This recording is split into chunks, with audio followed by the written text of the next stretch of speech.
Hello everyone, Violet here, and today we are talking about Beltane, which is a holiday in the pagan wheel of the year.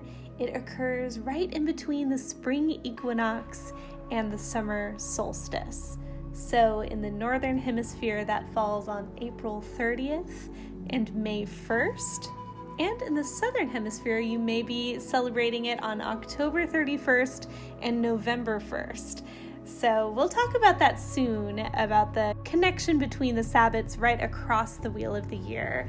But Beltane is such a beautiful time. Some images that might come to mind is if you think about May Day, like maypoles, celebrations of spring.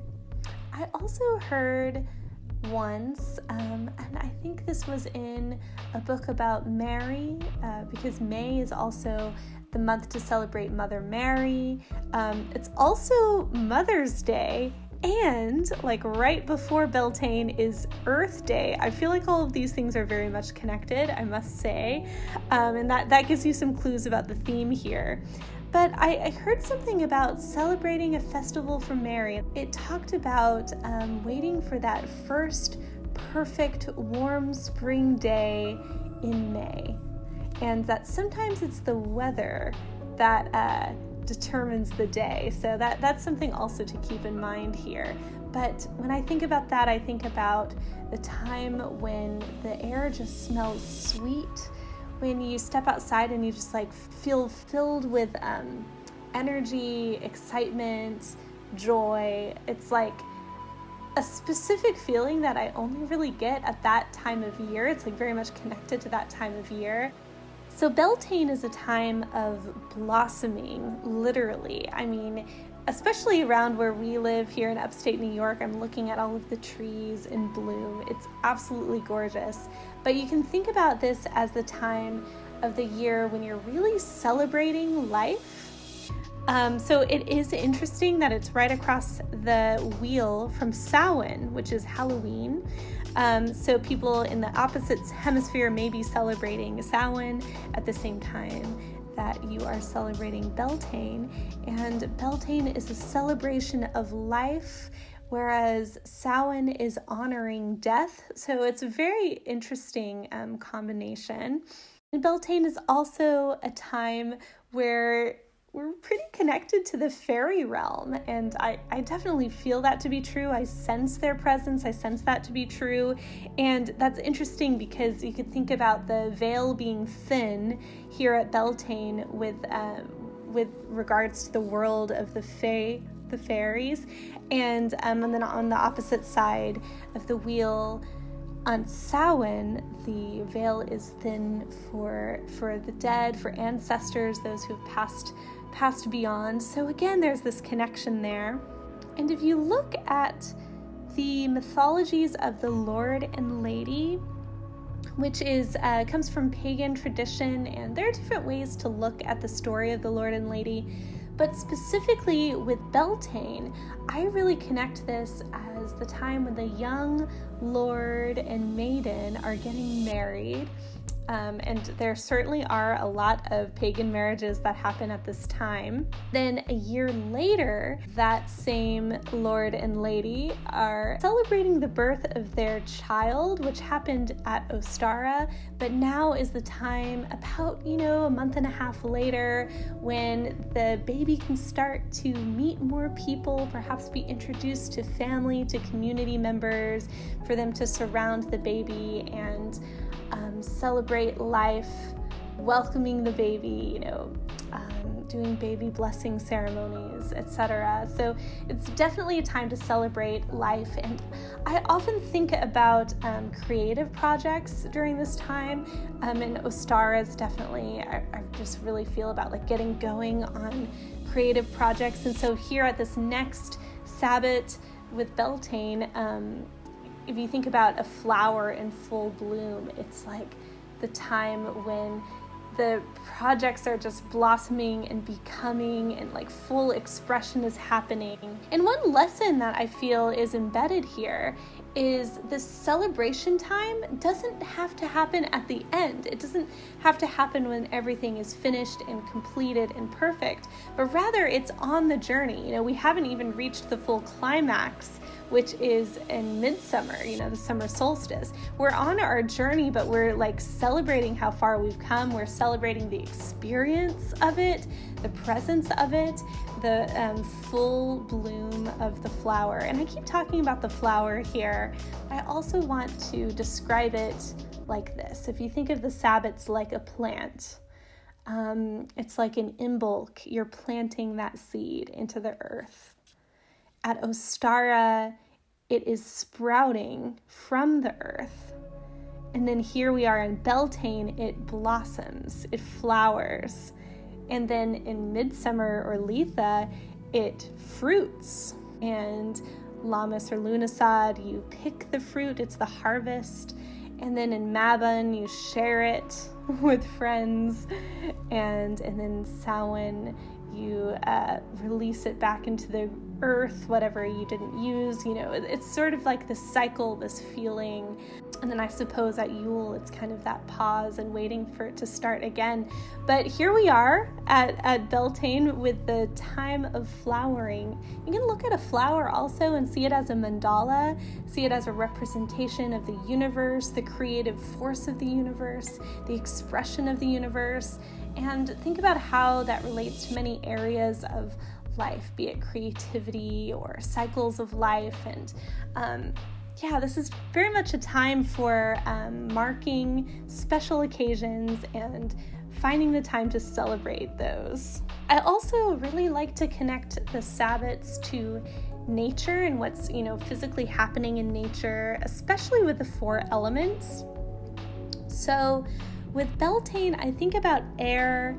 I think about that sweet smell of flowers blooming. What I was describing earlier, it's like, when you smell spring, especially for the first time, after it's been a whole year, and you're like, oh yes, there's that smell. The air is literally sweet in nature, sweet with the smell. And it just like brings this warm feeling of joy, of excitement. That's definitely what I connect to with the element of air. Then the element of fire, this is often a time when people might be lighting their first bonfires of the season. So lighting that bonfire, kind of, getting rid of anything from over the winter that you can, burn away, discard. And there are often also ceremonies traditionally of people leaping over the fire. So be careful. But yeah, I've never done that. But yeah, definitely with fire, I think about bonfires and how that brings people together and people gather. And yeah, it's like this unifying force, this excitement, this community bonding celebration time. And then with the element of earth, I've said this so many times in this video, so I'll keep it short, but I think about the blooming. I think about the blooming of the flowers and just the new life, the new possibilities. And with the element of water, which often, connects to emotions, we have flowing rivers. This is something I've definitely noticed here in the Catskill Mountains, and I'm sure any place with this type of terrain with mountains is that the snow has melted. It's coming down the hills, down the mountains. The rivers are overflowing. They're very full, and I just think of this as a time when emotions are definitely flowing and running really high, but our thoughts are sweet. Again, our thoughts have are connected to the element of air with the sweet smells. So I see this as being a positive overflowing of emotions, kind of like an abundance of love. In fact, I almost think of Beltane as sort of like a pagan Valentine's Day. So some colors for Beltane, which you might want to use for altars or craft projects or decorations, are violet, pink, red, white, basically floral colors. You can think of it that way. Some crystals are carnelian, amber, red or yellow jasper. Some herbs are clover, rose, honeysuckle, daisy. And what I really like to do on Sabbaths is I like to align my own practices that I already do every day, my spiritual practices, with the energies of that Sabbath, with the concepts behind that Sabbath. I like to perhaps choose a guided meditation that aligns with it, set intentions in my yoga practice, or like use certain herbs in my cooking that align with the Sabbaths. And in fact, I usually like to do a special cooking project, a kitchen magic project, often baking for Sabbaths. So you can check out, I'll be posting a guided meditation for Beltane as well as a cooking project, so you can check that out. And I especially love to spend time in nature as much as I can during that time and really experience Earth at that time of the year. And at Beltane, one of my favorite activities is going for a picnic. This is something I remember doing actually my first Beltane with my husband, us going on a picnic and taking out a rowboat. And now this year we are doing it with our baby as well, which is very fitting. Again, this time really celebrates mothers, I think, and you can think of mothers in many different ways. It doesn't just have to, literally be motherhood, but you can connect to the earth, you can connect to creativity and the divine feminine, and just love, heart chakra opening in general. Another activity that you can do, and I really also like to do some sort of ritual to honor each Sabbath. So this is an example. This is something quite simple but beautiful and powerful, is you can take ribbons, tie them to branches. They could be prayers or wishes, something that is meaningful to you, choosing colors that are meaningful to you. And this really makes me think of the maypole as well, and I think you can use ribbons in lots of ways to decorate for Beltane. So I hope that if you are watching this video near Beltane, that you have a blessed Beltane. Please let me know in the comments below what you thought of this video and what you're planning to do to celebrate. And if you're watching this because you are learning about the Sabbaths and the Wheel of the Year, I'll be sure to make a playlist, and you can check on it and see how far I've come. Hopefully by the end of the year I'll have every Sabbath in the playlist. But so far we started with Imbolc and now we're here at Beltane, so do check out the playlist, and hopefully by the time you're looking we'll have them all there if you're learning about the Sabbaths. So again, I hope you have a beautiful Beltane, and I can't wait to see you next time. Goodbye! This video is sponsored by Sabbath Witch's Card Game, which is the card game that I myself invented and designed. And this is perfect for any witchy person in your life as a gift or for yourself. You choose your witch's path. This is your identity throughout the entire time of playing, and it corresponds with one of the 5 elements. And throughout the game, you are earning tools, you're developing practices, and you can use those to cast spells. And you also have occurrence cards that happen every now and again, creating your initiation ritual, you set your altar, you build your Book of Shadows. You can celebrate the Wheel of the Year all year long with this really fun witchy card game.